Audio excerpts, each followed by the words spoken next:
Somalia is at a critical crossroads in 2024, facing both old and new challenges.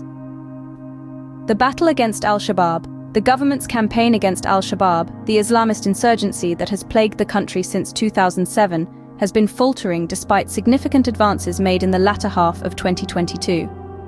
The ambitious goal of eradicating the group by the year's end appears increasingly elusive.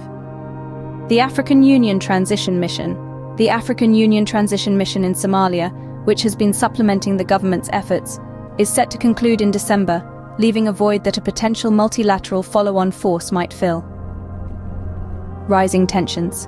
Political and clan tensions are flaring up once again with the prospect of state-level elections. Controversy over electoral reforms. The government's intent to implement extensive changes to the electoral code as part of its provisional constitution completion plan is viewed with suspicion by opposition groups. They contend that the government is manipulating these reforms to maintain its grip on power. The humanitarian situation remains dire, with the cumulative impact of climate stresses and decades of conflict weighing heavily on the Somali population. An unexpected crisis has also emerged with neighboring Ethiopia's agreement to lease a parcel of land on the Gulf of Aden from Somaliland.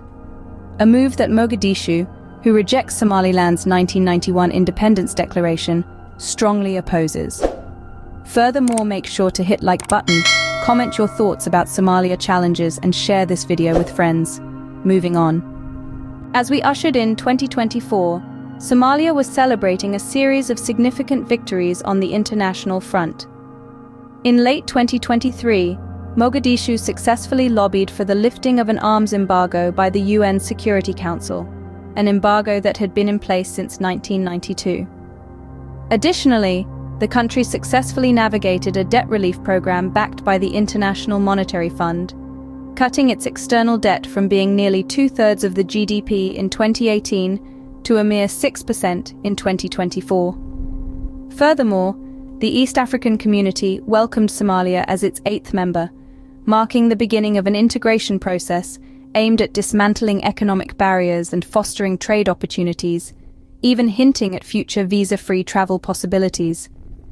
However, the dawn of the new year brought with it a shocking revelation. Ethiopia announced a new deal with neighboring Somaliland that would provide the landlocked nation with access to a 20-kilometer stretch of coastline, supposedly to build a naval facility. This unexpected announcement caused an uproar in Mogadishu, which considers itself the sovereign in Somaliland and was seemingly not included in the negotiations. The deal was seen as an affront to national dignity by the Somali people, and the resulting discontent is expected to consume a significant portion of President Hassan Sheikh Mohammed's administration's time in 2024. Despite this upheaval, President Mohammed, who assumed the presidency after a lengthy electoral process in May 2022, must stay committed to domestic priorities. These are far less promising compared to foreign policy successes. The initial progress against al-Shabaab has waned, giving the insurgents time to regroup in central Somalia. The government's strategy to rally clan resentment against the group and partner with clan militias has now met obstacles. By early 2023, al-Shabaab had adapted to these tactics, choosing guerrilla warfare instead. They withdrew from populated areas, only to return later to launch attacks on overextended government forces. The government found it challenging to supply the front line, and the new recruits lacked combat experience. Meanwhile, al-Shabaab sought to dissuade clans from allying with the government. The campaign that was intended to eliminate the insurgency has come to a standstill. The Somali government has managed to retain most of the territory they claimed, but in regions like southern Galmudug, al-Shabaab has pushed back. Even in areas reclaimed from the insurgency, the government struggles to solidify its control. Attempts to provide basic services and facilitate reconciliation dialogues have been slow. The overstretched authorities have struggled to deploy sufficient police and local military police, known as Darwish, to ensure security. Nevertheless, the government remains optimistic about clearing the rest of central Somalia before moving on to the second phase of the offensive in the south. Given the challenges faced so far, uprooting al-Shabaab from its southern strongholds will indeed be a formidable task. International forces versus Al-Shabaab. The challenge lies within the international forces, who have been fighting Al-Shabaab alongside the National Army, packing up their resources. The African Union mission in Somalia, ATMIS, with a strength of 14,000, is preparing to withdraw by 2024's end. A vacuum may be created as there are doubts about the readiness of Somali forces to take over this integral role. The ATMIS legacy and the succession plan. The Somali government initially displayed confidence in filling the void left by ATMIS. However, they now acknowledge the ambitious nature of this timeline. A conference in December 2023 brought forth a proposal for the African Union to lead a successor mission to ATMIS. This mission would aim at securing towns and infrastructure, while also providing logistical support. The specifics of this mission, however, are yet to be determined. Funding concerns and the EU's position. A significant factor is the question of funding. ATMIS relied heavily on the EU for funding, which, however, has been trying to reduce its financial contribution. The EU is also hesitant to fund the follow-on mission. There are concerns about over-dependence on the EU's funding and how it seems to support only a short-term solution. The EU also criticizes ATMIS for its limited engagement in combat, despite the high costs. The quest for alternative funding. Finding alternative funding for the mission is proving to be challenging. The UN and AU have reached a preliminary agreement in 2023, where the UN will fund up to 75% of certain AU-led peace operations. With political will found in Mogadishu, UN and AU headquarters, the hope is to apply this funding model to the follow-on mission in Somalia. However, aligning AU troop management procedures with the UN's is a significant task. The AU and Somali government are also turning to non-traditional donors like China, Gulf states, and Turkey, but there has been no concrete commitment so far. Internal instabilities and power struggles. Tackling Al-Shabaab is merely a piece of the puzzle in bringing peace to Somalia. Amidst this, deep-rooted tensions persist due to power and resources competition among Somali elites, continuing to brew instability. These divisions, both at the national level between the federal government and federal member states, and within the states themselves, have their roots in long-standing grievances. The electoral challenge. The upcoming state-level elections, due in November, have the potential to reignite this dynamic. Set to occur concurrently for the first time, there is ambiguity over the modality of the elections. The persistent goal of universal suffrage remains elusive, while the more familiar indirect model of clan delegates picking winners appears to be a more feasible option. National-level election and political tensions. Splits over the national-level elections are also coming to the fore. The current President Mohammed seeks to change the system of governance from a parliamentary to universal suffrage model by 2026.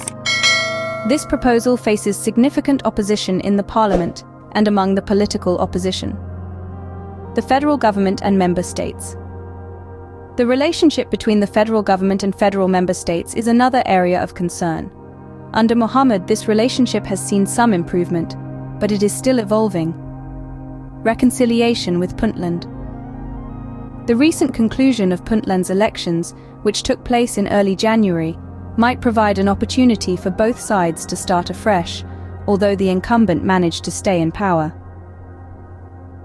Humanitarian crisis amidst political turmoil.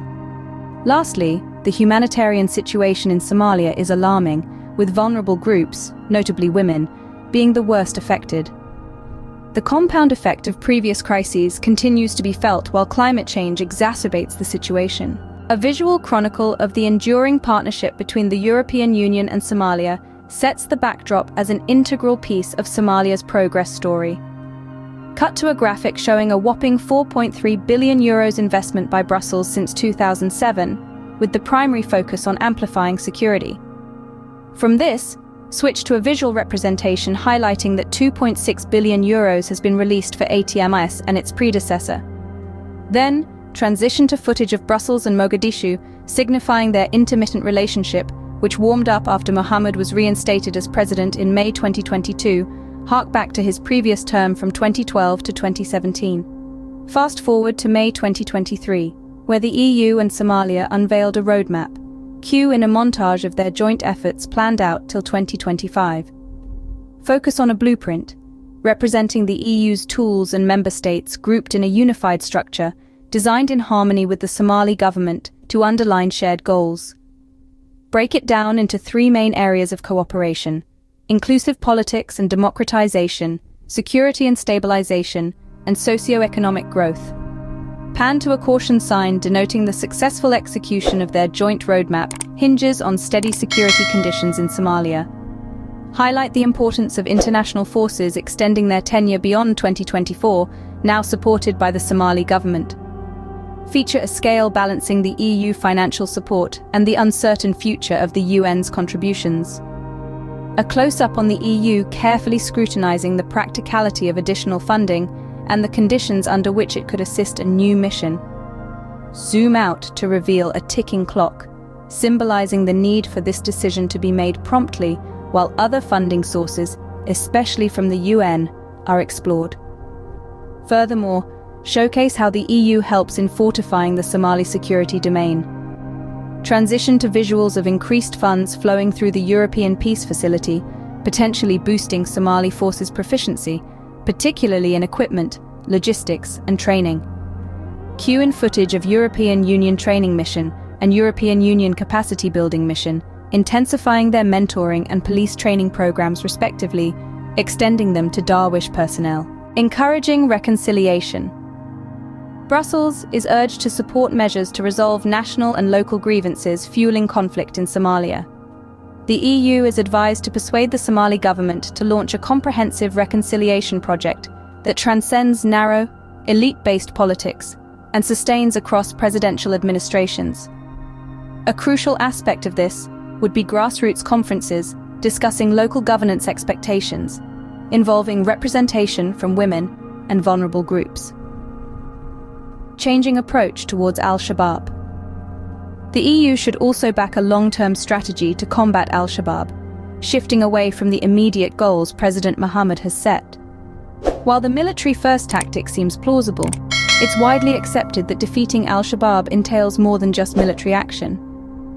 Mitigating strains from Ethiopian agreement. The EU can ease the fallout from the Ethiopian pact with Somaliland by maintaining its proactive role via its collective institutions. It can leverage its relations with Addis Ababa, Hargeisa, and Mogadishu to foster back-channel discussions aimed at reducing tension. Following up on joint roadmap implementation. Lastly, Brussels must ensure the follow-through on the joint roadmap implementation. Regular progress assessments are vital, along with potential adjustments in the absence of progress. This could involve evaluating the technical or financial assistance provided to Somalia.